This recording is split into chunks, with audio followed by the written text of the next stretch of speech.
This lecture is about timing and time perception and research that looks at how to evaluate timing in animals, because timing plays a very important role in reinforcement and in learning.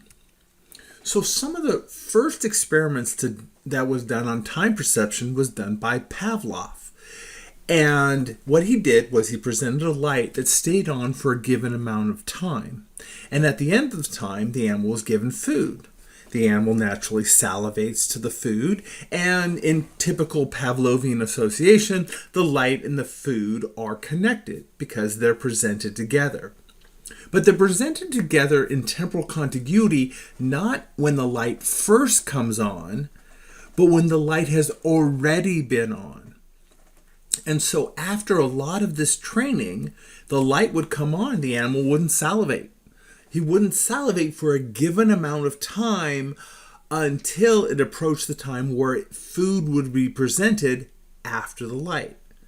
In other words, the animal didn't salivate when the light came on because it wasn't that part of the light wasn't associated with food. It was the light that had been on after some time that was associated with food.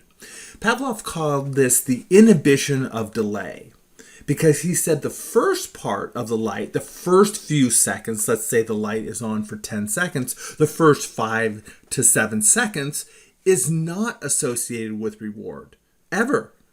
And so that gains inhibition.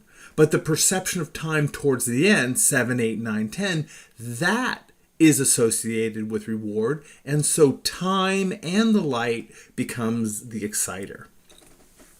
So let's look at some more advanced ways of investigating time perception in animals. Now, there's a number of ways of talking about time. We can talk about circadian rhythms, about how the body changes in animals and how they perceive times over 24 hours. But I'm going to focus more on interval timing, short interval timing, and this research is usually done between estimates of a few seconds to maybe a couple of minutes. So this is the perception of short intervals of time and how it is associated with events and behaviors and rewards. So Pavlov's inhibition of delay is an example of a short interval time experiment. There have been several tests for interval timing in humans and non-human animals. The one I'd like to talk about is one I've actually used. It's called the peak procedure. So this is how it works. Here are the methods. Animals are exposed to many daily training trials, you got to do this a lot, with food available after a fixed delay. So this is a fixed interval kind of an experiment. You can do it as a free operant, but it's oftentimes done as a discrete trials.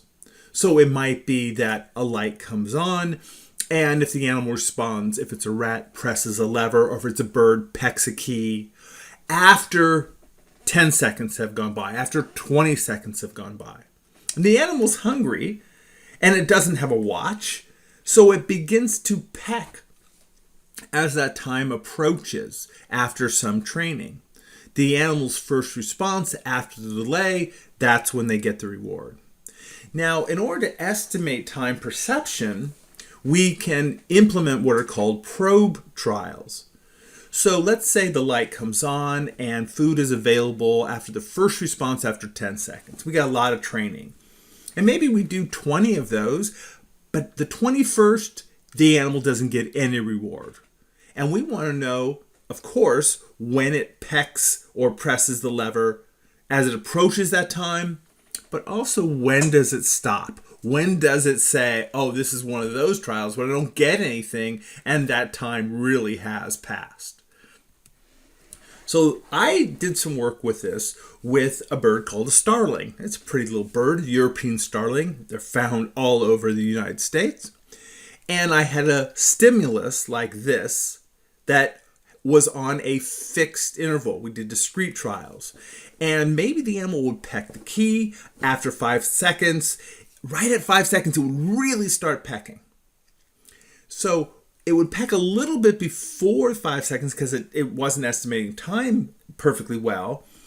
But We would see a lot of pecking as it approached that interval. And then occasionally we would present the stimulus and the animal can't get rewarded. So we want to know, when does it start pecking? It doesn't start right at 1 second because that's not associated with getting reward. But when does it also stop on this probe non-reinforced trial? So as 5 seconds approaches, it really starts pecking. And then you see it slow down and maybe just it pecks a little bit and it kind of wanders around, pecks again. Because again, it doesn't have a watch and maybe this is a trial where it can get food. And we look for that distribution of when it starts, when it does it the most, and when it ends. So I ran this very large experiment. This was done at Oxford University. And I was interested in 2 parameters of reward and how that affect choice behavior. So I had starlings and I would capture them from the wild, bring them into the lab, work with them for about a month or 2, train them, and then I would take them back to where I found them and release them. So we had several types of choices. So we had amount of rewards. We used very precise pellets of food. And the animal either got 1, 2, or 4 pellets of food. And then we had a delay, how much it had to wait. 5, 10, 15, or 20. Now what we know is animals prefer more food than less food. But it also prefers not to wait. It would much rather get the food after 5 seconds than 20. So we're looking at this interrelationship, the trade-off. So would it like 1 niblet of food after 5 seconds? Or would it like 4 niblets of food after 10 seconds? And we looked at that kind of rate of pellets per second. And we did a lot of these. And this experiment took some time. Pairing off rewards. 4 niblets after 10 versus 1 niblet after 5. Which does it choose?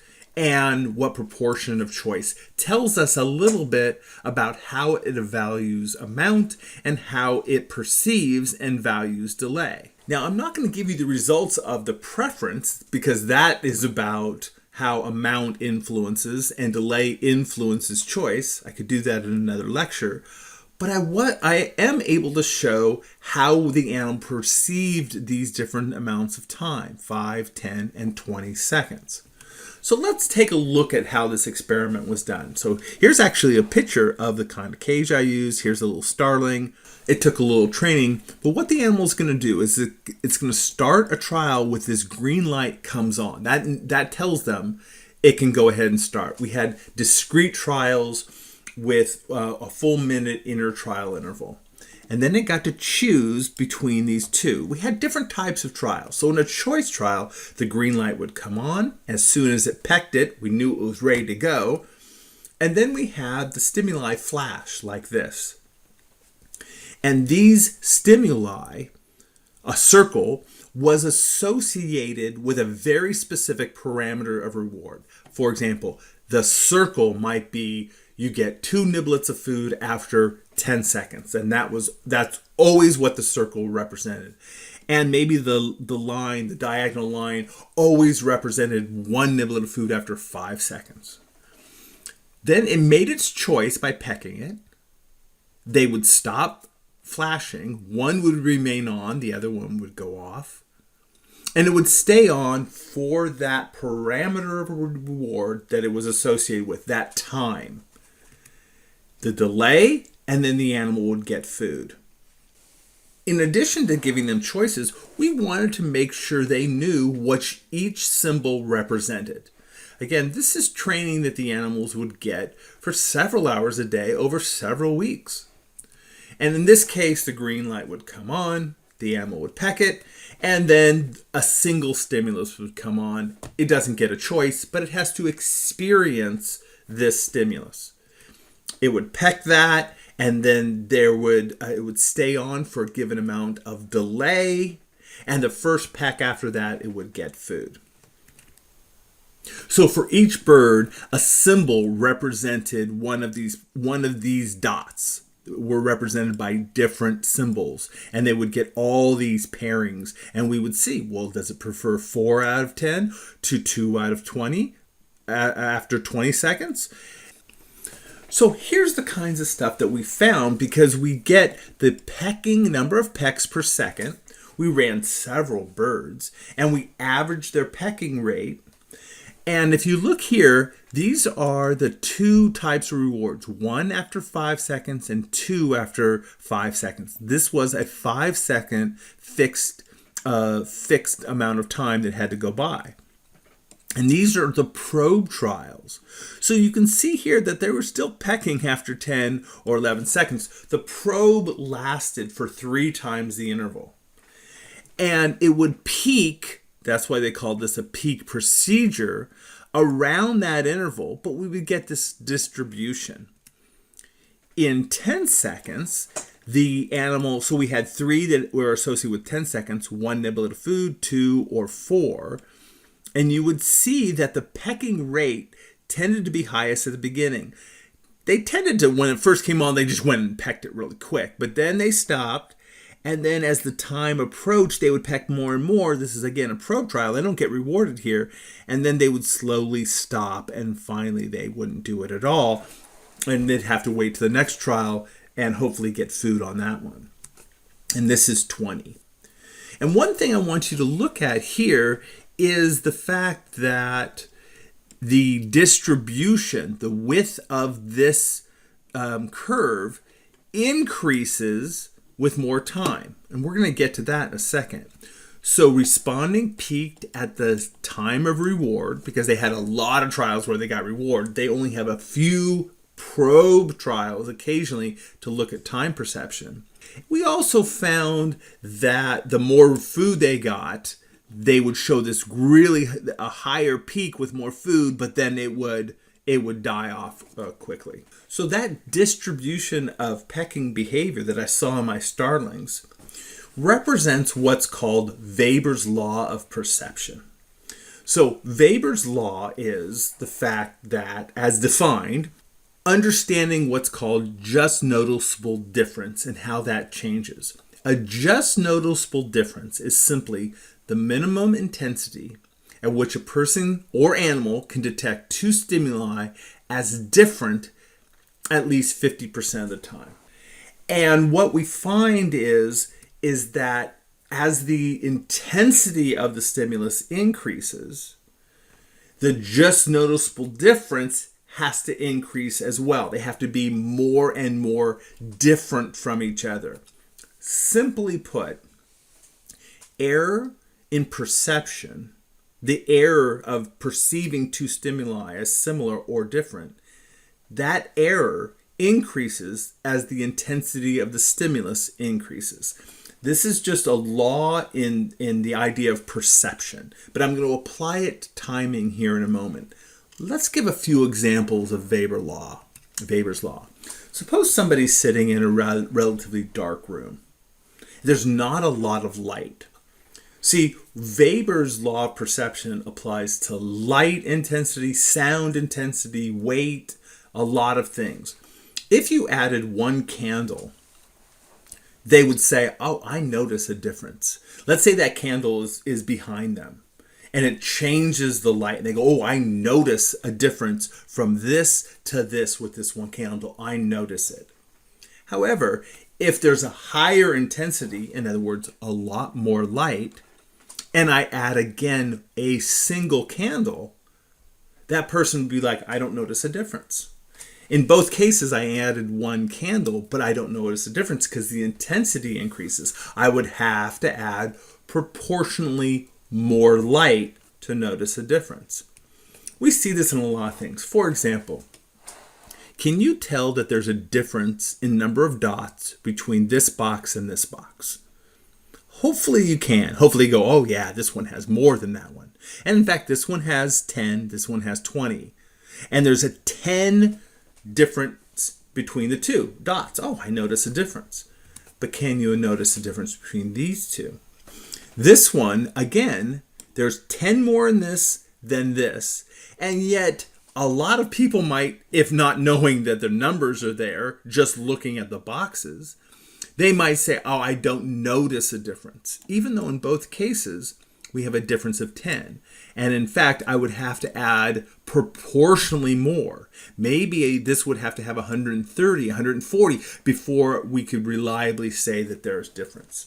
So again, difference error is proportional to intensity or amount of weight. If you had a single penny in your hand and I added another penny to your hand, you'd say, I notice the weight difference.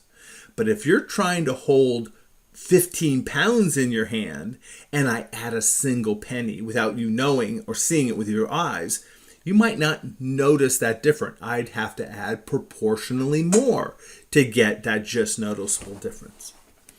Well, now let's get back to timing. Timing is a perception, like vision, like a sound, like smell. It's a perception, and it follows Weber's law. The greater amount of time that has to be perceived, the greater the error. You could certainly, if I had a beep sound, the difference between 1 second and 2 seconds, you'd be like, oh, I totally know the difference there. But could you tell the difference between 60 seconds and 61 seconds? That would be very difficult. The greater the amount of time, the greater the error is in both ours, humans, and animal perception.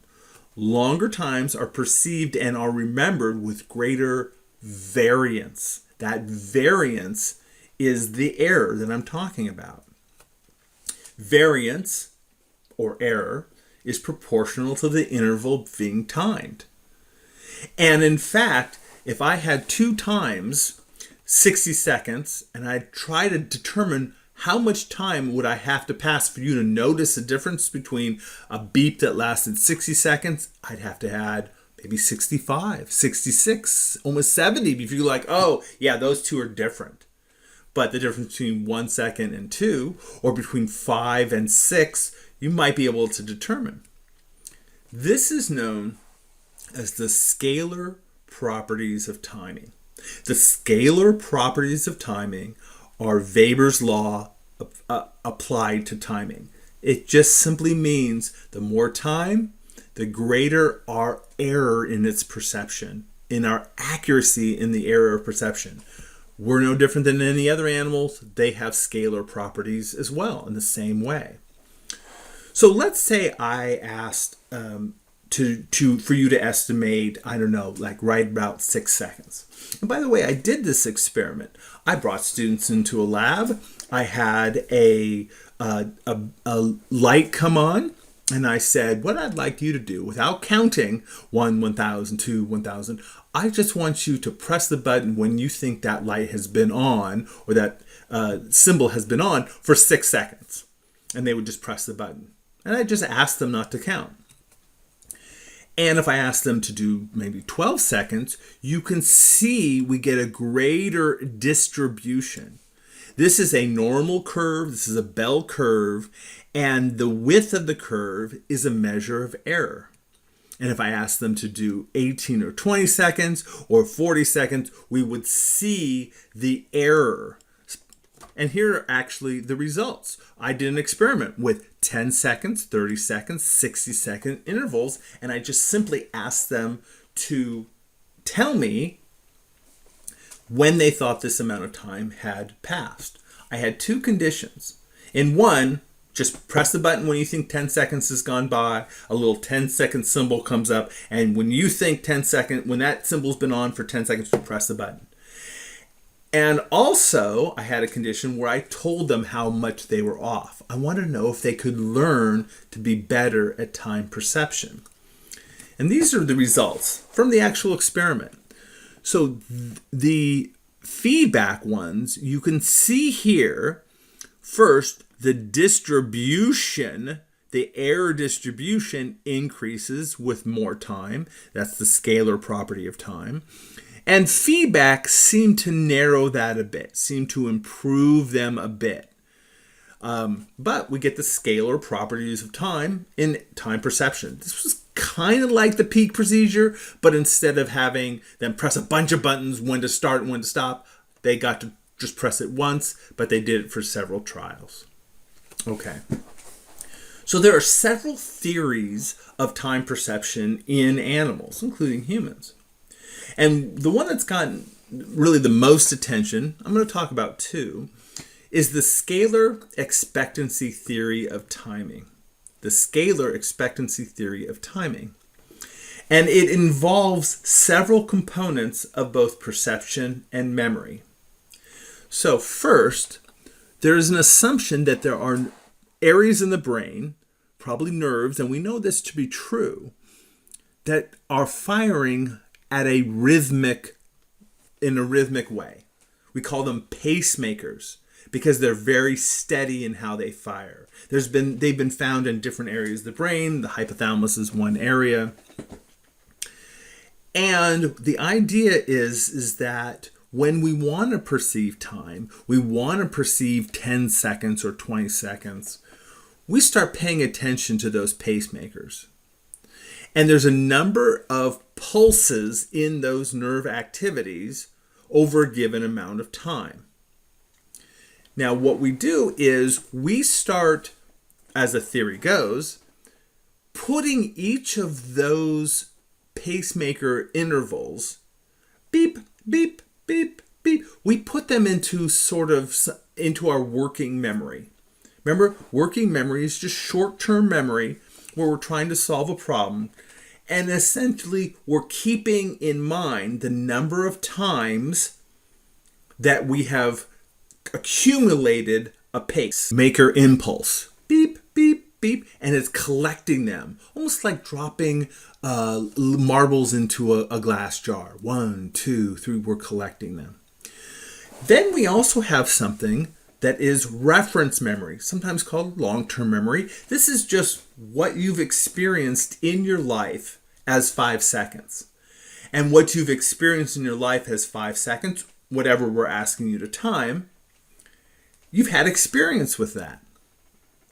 And we give these symbols. So working memory, we're accumulating the pacemaker pulses, but we're also knowing how much should be in there. Again, let's go with my analogy of the marbles. We're putting marbles into the jar, but something in your long-term memory says there should be this many marbles in the jar, and that's when 5 seconds is up, or 10 seconds, or 20 seconds. And so we have this idea of a comparator system, something in our perception that compares the number of marbles in the jar to what we think should be in the jar, the number of pulses from our pacemaker to what our memory thinks there should be. And here's the key.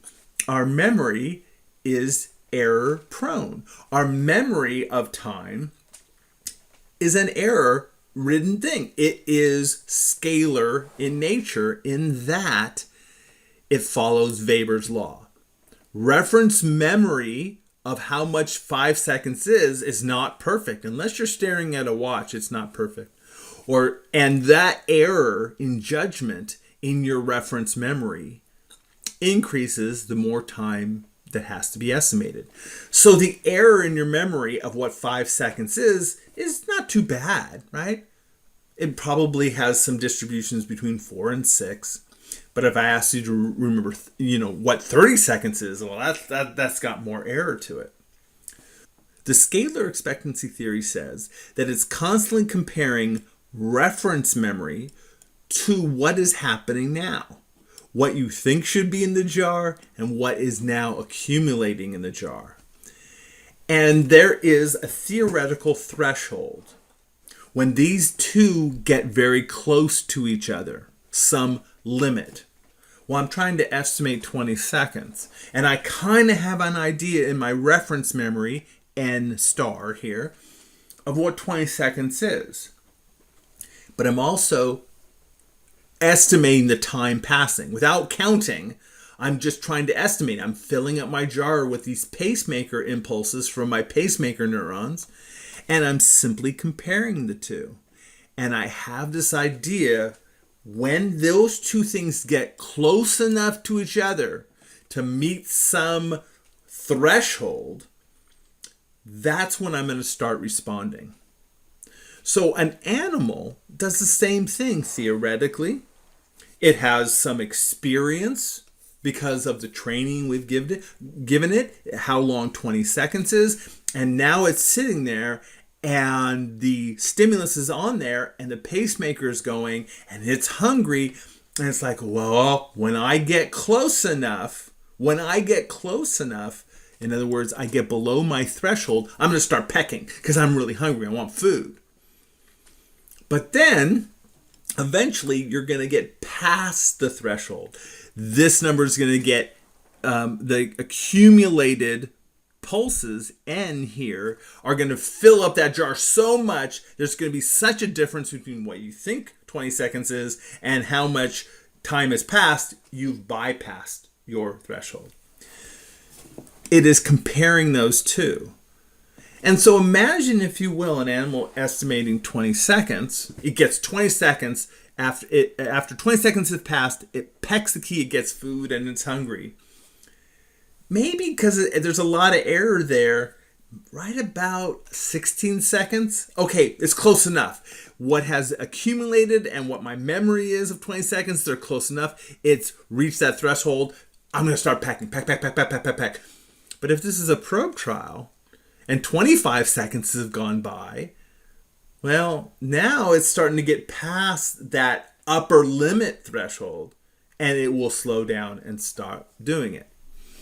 The difference between the accumulation of time and the memory of time, if that is less than a threshold, start responding. If it exceeds the threshold, the upper level threshold, stop responding. Now, there's some assumptions on this. One, it assumes that either the animals, it's meet threshold, so I'm going to start pecking, peck, and then I'm going to stop. And we tend to see that in animals. Once it starts pecking, it pecks until it either gets food or it stops. Okay.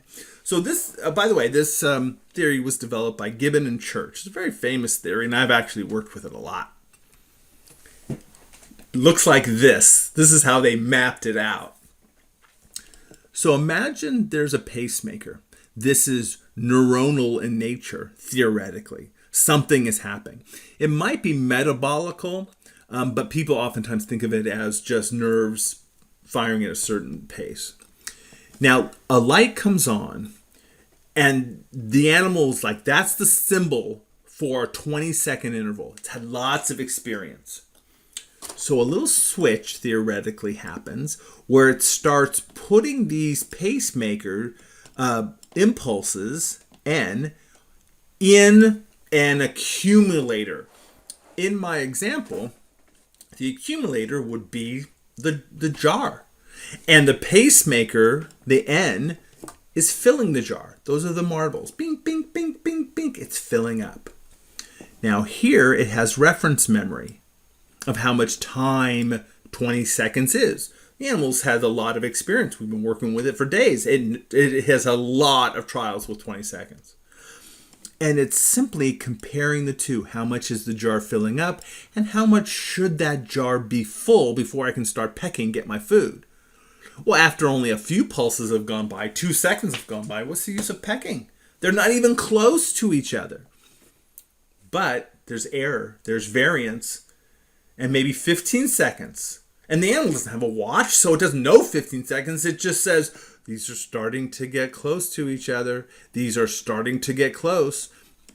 And I'm going to compare it to my threshold. When they get close enough, I'm going to start responding. And when it gets far enough from each other, which is like the absolute value of this, I'm going to stop. And one thing we tend to see with animals is this sort of start and stop. So if the animal, let's say, these are trials, different probe trials for a given amount of time. Let's say this is 20 seconds. Not a lot of responding, but once the animal starts responding, we tend to have a respond, and then it stops. Now, if it starts responding a little earlier, it stops a little earlier. If it tends to start a little later, it ends a little later. This is that kind of break-run pattern. That once, in other words, in its brain, once it's met threshold levels between the accumulator and the reference memory, it just starts responding. And once it's past threshold, it stops. And so this time, there's a lot of error, right? There's error. The animal started really early. But that means it's going to end early. So, and if you averaged all of these, and by the way, these little black marks are my idea of pecking behavior, and this is time across here, that this kind of creates this distribution, this bell curve distribution, with most of the responding up here during probe trials. So, a couple things that might be happening with this pacemaker is we can speed this pacemaker up. For example, a dopamine agonist. An agonist is any drug that facilitates the actions of dopamine. Dopamine is a neurotransmitter. So dopamine agonists tend to make our pacemakers go a little faster. So if somebody is on a dopamine agonist, like amphetamine, methamphetamine, cocaine, there's a lot of them, and we said estimate 60 seconds, they're going to start thinking 60 seconds is 40 seconds or 45 seconds because their pacemaker is going so fast that more time has accumulated in their brain. So they're going to underestimate how much they're going to underestimate the time because they're going to overestimate how fast time is going because the dopamine is influencing them. Give them a dopamine agonist, will speed up their pacemaker so they will come in really early. Estimate 60 seconds, 40 seconds are going to go by and they're going to go there. That's it. Give them a dopamine antagonist, things that keep dopamine from working well, and they're going to think time goes by more slowly because the pacemaker slows down. So if you give somebody a dopamine antagonist and say estimate 60 seconds, they're going to come in at about a minute and 10 seconds, a minute and 20 seconds. Another thing that makes people think it's not only dopamine but maybe metabolism, if you stick somebody in cold water, a cold water bath, that slows their pacemaker, whatever, because they are going to say 60 seconds. I'm estimating 60 seconds, they're going to come in at about 70, 80 seconds because they think time is slowed down. Put them in a hot tub and they're going to estimate 60 seconds at about 40 seconds. It's going to act like a dopamine agonist because the heat of the hot tub is going to increase their metabolism and increase their pacemaker. Okay, finally, I thought I would introduce one other theory. And by the way, the scalar expectancy theory is very popular, a lot of good evidence for it, but there have been some detractors. This theory is called the behavior theory of timing. The animal assesses the number and type of behaviors to estimate the intervals. They call these adjunctive behaviors. What is it doing? What kind of behavior is it doing? It's evaluating its behaviors to give it an estimate of time. This is kind of similar to Skinner's work with pigeons and superstitious behaviors. Remember, Skinner just dropped food every 20 seconds, and he found that different birds would show different behaviors. Some would make a circle right before the food dropped, and some would hop back and forth right before the food dropped, and right, because that gets into this idea of reinforced behavior. Whatever they were doing at the time that they got rewarded, that's the behavior they do. But it's the idea that behaviors change upon reward. So say a hungry animal is fed a small amount of food every 60 seconds. And we do that, he's hungry, so he's very happy that every minute he gets a little niblet of food. The animal, whether it's a rat or a pigeon or some other animal, they're going to go through a cycle of behavior during those 60-second intervals. Right after they get the food, there's going to be a behavior. And that behavior is salivating and eating and chewing and swallowing. Those are behaviors. And those behaviors are never associated with getting more.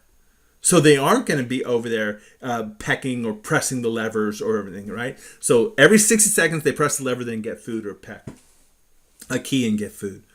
So they're not going to be, while they're chewing and eating, they're not pressing levers, because that is not when they get food. Very similar to Pavlov's idea of inhibition of delay. Then they might show patterns of behavior, like generally investigating their surrounding. They won't be over by the lever. If it's a little mouse or rat, during this time, this is what, about 20 seconds into that interval, it's not over there by the lever. It's walking around and exploring the rest of the cage.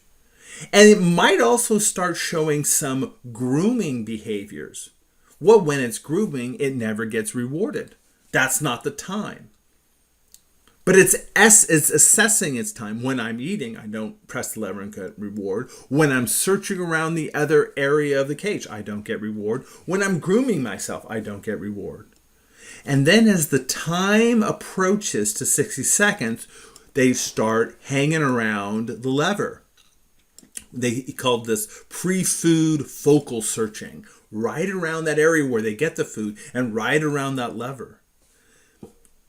The way the theory goes is they don't really read some internal pacemaking nerve system into the accumulator. They read what behaviors they're doing. Am I chewing? Yes. Okay. Lever pressing is useless when I'm chewing and swallowing. Am I investigating other parts of the cage? Yes. Do I ever get rewarded at this time? No. Am I grooming? Now we're into 30 seconds or 40 seconds. I never get rewarded when I'm grooming. So this amount of time is not the time to press the lever. And now when I'm hanging out near the food hopper, that's when I get food. And so that's when I can start pressing.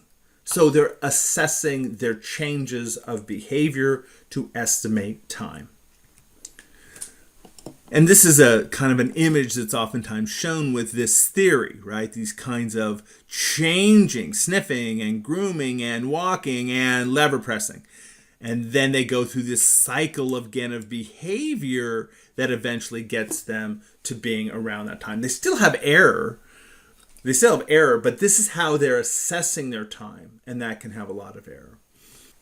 So time as a parameter of reward is something I study a lot, and a lot of people are really interested in. How do animals perceive time, and how do those times represent the value of reward? Animals do not like to wait.